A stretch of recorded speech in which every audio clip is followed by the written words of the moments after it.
Today's episode is brought to you by Audible.com. If you'd like to support the history of Byzantium and get a free audiobook, check out Audible's service and their 100,000 or so titles.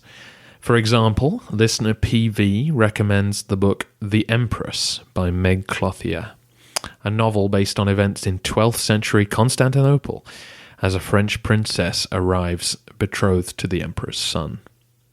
If you live in the US or Canada and want to check out The Empress or any other book Audible has to offer, then go to audibletrial.com/TV Critic to start your free trial.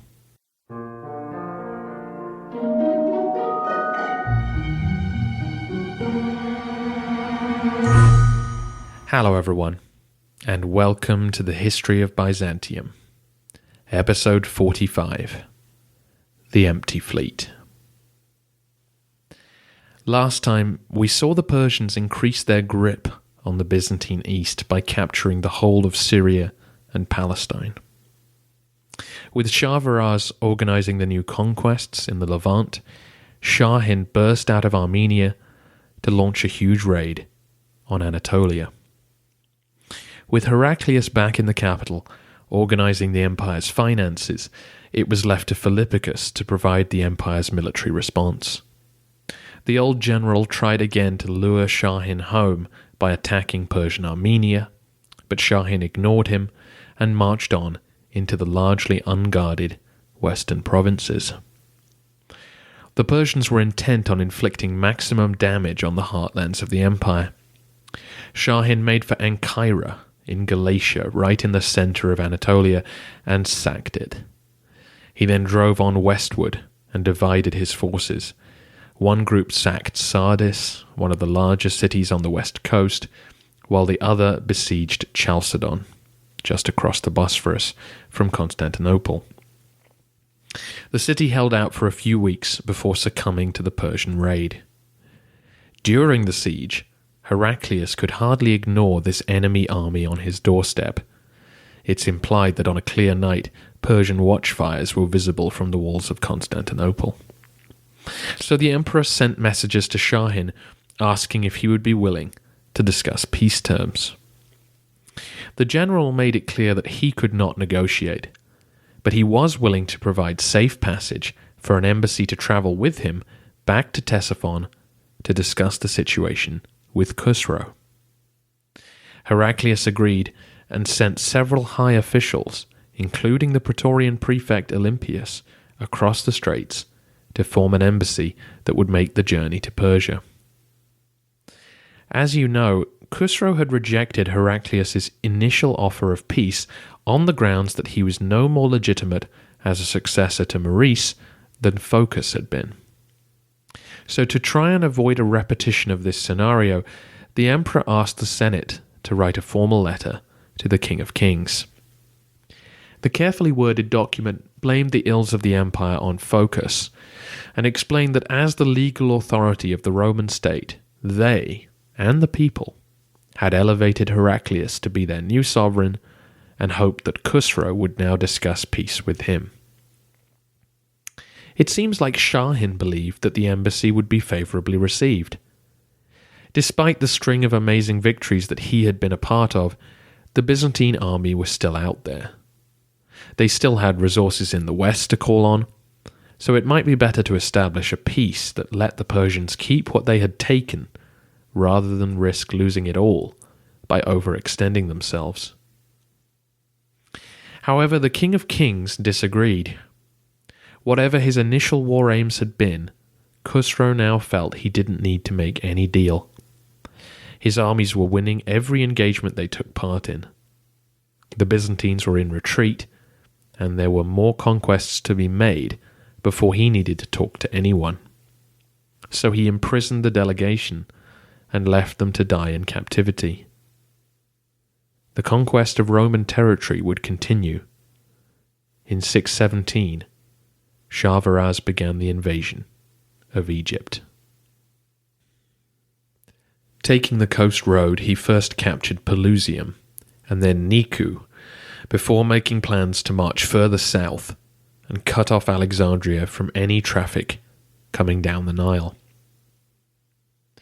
Inside Alexandria, the situation had been jittery since the fall of Jerusalem.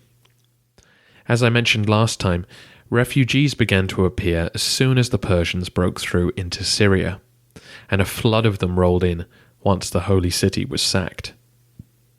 In charge of the city, Nicetas and the Patriarch John had to negotiate some difficult issues.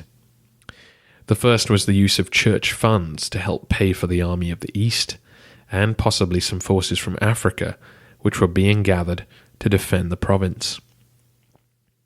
Then came the issue of the Monophysites. The imperial authorities began to fear that Monophysite Egyptians might welcome Persian occupation, especially after it became known that the Persians had used religious differences to aid their occupation of Syria. In some cities there, they had encouraged the local Monophysites to take the leading role in the administration of their local areas to help contrast their rule to the Orthodox oppression of Constantinople.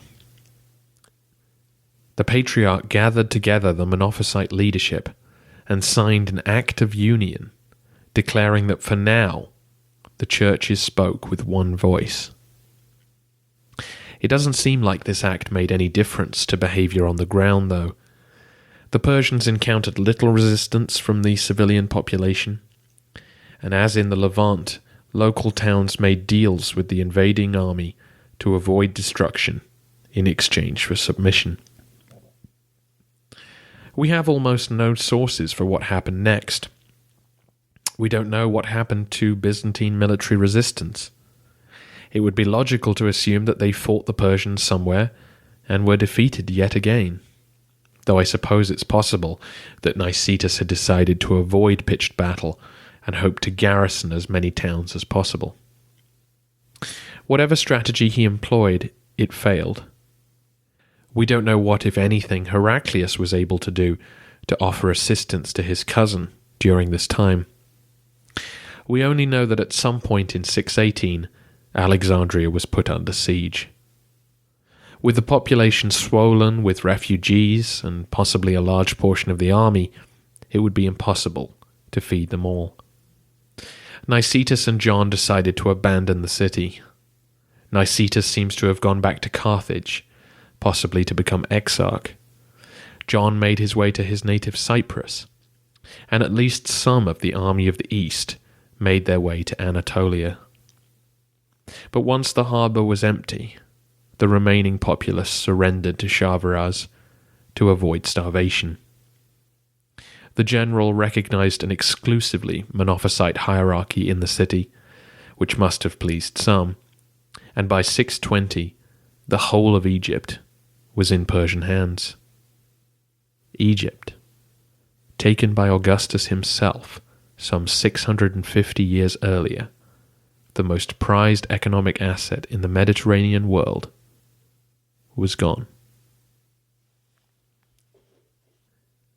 This was, of course, a complete and utter disaster.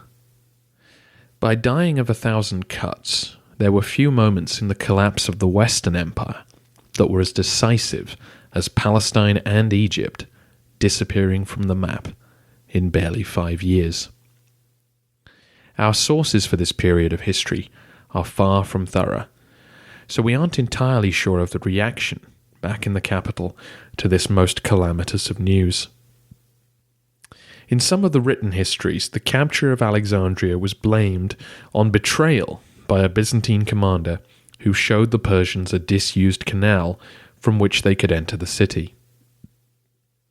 As far as we can tell, though, this probably didn't happen. Perhaps it was spread around at the time, or perhaps it was a later invention. As ever, the propaganda of the office of Roman Emperor didn't really have room for failure or inadequacy. The loss of Jerusalem was down to those hateful Jews. The loss of Egypt to a treacherous, ungrateful subcommander.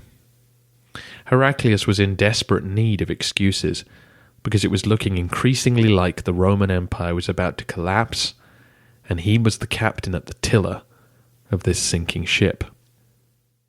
A question worth asking is why no one tried to assassinate an emperor who had overseen the worst series of territorial losses in the empire's history. In 619, the Exarch of Ravenna, Eleutherius, who was sent to Italy to put down an uprising, proclaimed himself emperor. But his was not an attempt to take over Constantinople, merely to lead Italy as a breakaway kingdom, and his soldiers soon assassinated him anyway. The simple answer might be that officials and soldiers looked around and thought, if we purge yet another layer of top men, we may just be unplugging the life support on a dying empire. At least with internal stability, we might be able to cling on to what we've got. It could also be that one thing Heraclius was successful at was controlling public opinion. In previous episodes, we saw how he used religious symbols to associate his regime with piety, and then used his children to show off his healthy dynasty. Well, his efforts didn't stop there. It seems likely that Heraclius encouraged the leaking of official letters. The letter from the Senate meant for Khusro was allowed to fall into the public domain so that everyone could be reassured of the government's efforts on their behalf to put an end to this ruinous war. Months later, another letter appeared, this time apparently the reply which the King of Kings leisurely penned after imprisoning the Byzantine embassy. Khusro refers to Heraclius as his vile, imbecile slave. He offers him a nice farm, though, to retire on if he hands himself over to the Persians, and makes disparaging remarks about Jesus' failure to escape crucifixion at the hands of the Jews. It's not clear whether this letter really existed or not. If it did, then it was almost certainly a forgery. But whatever the reality, it seems plausible that Heraclius would have encouraged the PR spin to go in this direction. He would have wanted public anger directed against the horrible Persian oppressors rather than their impotent leader. Perhaps this really did help rally men around their emperor. We can't have his name, and that of his heavenly father, being dragged through the mud by these heathen fire worshippers. With the loss of Egypt, though, Heraclius might have begun to fear for his own position. So he let it be known that he was thinking of leaving Constantinople. That's right. The Emperor of the Romans had decided that it would be better to move back to Carthage and make that the new imperial capital. After all, in Carthage he was a beloved figure. In Carthage he could set up his own court. In Constantinople he was forced to follow centuries of precedent, which meant keeping up a very costly court ritual, employing thousands of servants and bureaucrats, not to mention sponsoring games in the Hippodrome. Carthage was not likely to be threatened by the Persians. It was peaceful and prosperous. And after all, hadn't it proved to be a good base from which to win the civil war, which had included the capture of Alexandria? Of course, in reality, Carthage would not make a good imperial capital. Anatolia was where the empire was now. It was from there that new recruits would be found, that the empire's remaining wealth was, and of course the highway back to Syria, Palestine, and Persia, where surely any future campaigns would be fought. If Heraclius had moved back to Carthage, it seems pretty likely that someone would have declared themselves emperor in Constantinople about 5 minutes after he left. But once more, Heraclius used this rumour for political gain.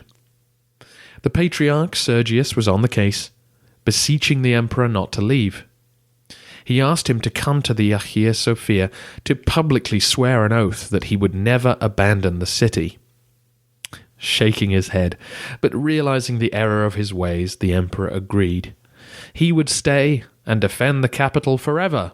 Hooray! Quite how much of this play acting took place we don't know. It does seem, however, that Heraclius used the threat of abandoning the capital to wring a few more concessions from his people. Certainly he was looking to gain their undivided support and prevent anyone from thinking of usurpation. But he probably also raised taxes on the territory he had left, and he may have asked for loans from wealthy individuals. And he wanted the citizens of New Rome to accept a particularly bitter pill. The annona, the free grain dole, was to be cancelled. Once the Persians entered Egypt, it had become impossible to gather the annual harvest and ship grain back to Constantinople. The grain fleet stood empty, as did many of the capital's bakeries. I've sort of buried the lead on this one. Long-time listeners will already know that the true significance of Egypt was its grain shipments. Shipments which allowed first Rome, and then later Constantinople, to swell to the giant size that made them the super cities of their age. Originally introduced by Gaius Gracchus all the way back in 123 BC, publicly subsidized grain had been the bread part of that famous double act, bread and circuses, that kept the population of the world's supercity happy. By the time Augustus was emperor, the bread was expected to be free, and Constantine followed suit when he built his new city, clearly seeing this as a mark of Roman civilization. Constantinople just couldn't function on the scale it was meant to without it. The capital was an administrative, cultural, and trading center. It was a hub for ecclesiastical and monastic work. It was a fortress for refugees to flee to when local areas were invaded. It was a military base for the praesental armies. It was where the empire's main fleet resided. Below all those who drew imperial salaries or made their living in a guild were thousands of others who would not have survived without a state handout of food and wine to keep them alive. I talked last episode about the news of Jerusalem's sack, which would have shocked many back in the capital.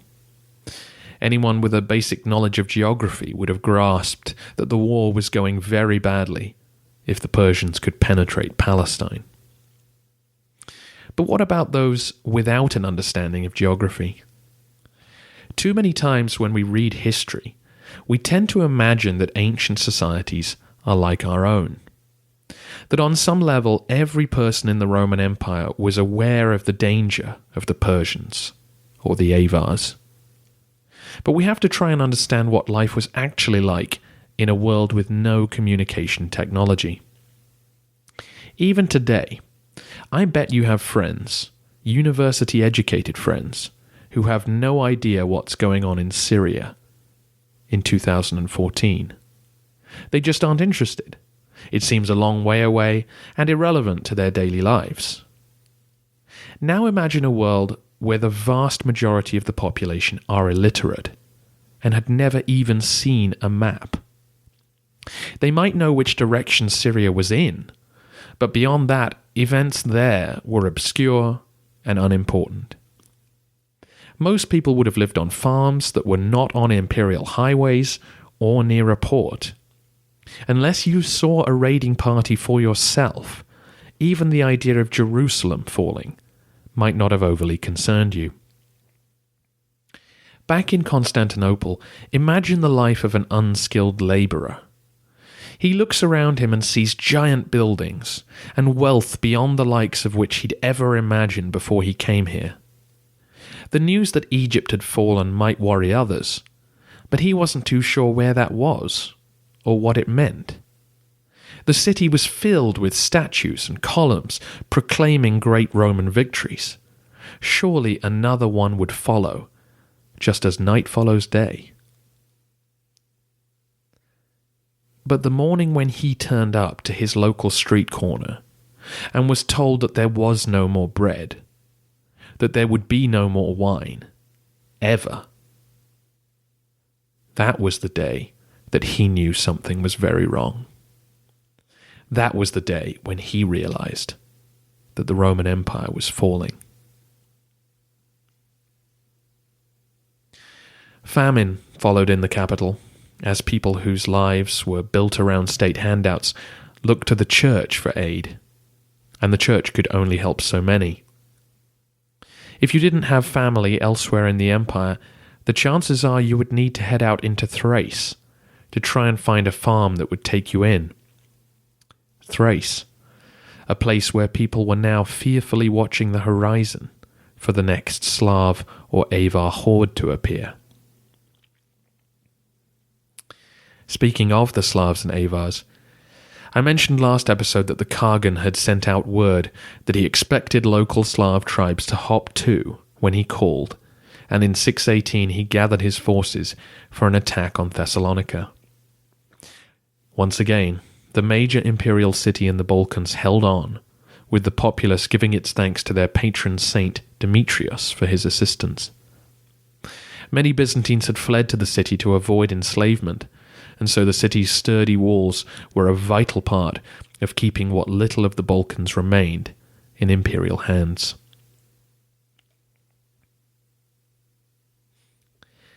I think I should also take this opportunity to give you a little more information about our good Patriarch Sergius.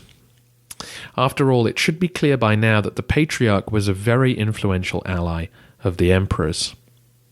Having supported the usurpation and crowned Heraclius himself, the Patriarch clearly got on well with his new sovereign. He would have to have done if he were going to approve the incestuous marriage with Martina and then go along with the charade of the vow to remain in Constantinople. Heraclius knew that to have the support of the leading religious figure in the empire was vital to his legitimacy, and it seems that Sergius knew that he needed a strong emperor if he was going to protect his flock from being conquered by heathens. Born in Syria, Sergius's parents were actually Monophysites, though he must have professed orthodox beliefs to rise as quickly as he did in his ecclesiastical career. He became a deacon in the Hagia Sophia before being appointed patriarch by Phocas. Perhaps his background suggests that Sergius knew how to compromise. I'm not suggesting his orthodoxy was insincere, but this characterization would seem to fit with his flexible attitude once he reached the top. The bond the two men forged was crucial in the survival of the empire. Had the Patriarch been rigidly zealous, it could have caused internal strife at a moment when Romania could not afford it. With the loss of Egypt, Heraclius had to come to Sergius for another huge favour. The emperor had to go back out on campaign. If he didn't defeat the Persians now, then the East would be lost forever. The Persians would soon be collecting Roman taxes to pay their men and harvesting Roman grain to feed them. That could allow them to recruit larger armies and perhaps attempt the conquest of Constantinople itself. But with the wealthy East out of his hands, the emperor didn't have the money he would need. He was going to have to rebuild his army and recruit new men. He couldn't rely on the tax base he had, so he turned to the one place that was rich and exempt from tax: the church. Sergius put the ecclesiastical and monastic wealth of the empire at the emperor's disposal. In the form of a giant loan, the church's gold, silver, and bronze was handed over to be melted into coins. Even the many ornate candlesticks from the Hagia Sophia went into the furnace. I can only imagine what our unskilled labourer would have thought when he turned up at church to see the building stripped bare. But Heraclius would soon have the cash he needed to attempt a counterattack. The war that Heraclius is about to embark on is one of the most dramatic episodes in Roman history. It will take far more than a 30-minute episode to recount it, and yet I think the drama will be lost if I spread it out over a bunch of episodes. I will be needing 3 weeks for this one, and when I return, I will be channeling the spirit of Dan Carlin with a giant episode as Heraclius fronts up to the worst circumstances any Roman emperor has ever faced. Until then, you can find me at thehistoryofbyzantium.com and on Facebook. Thank you so much for listening.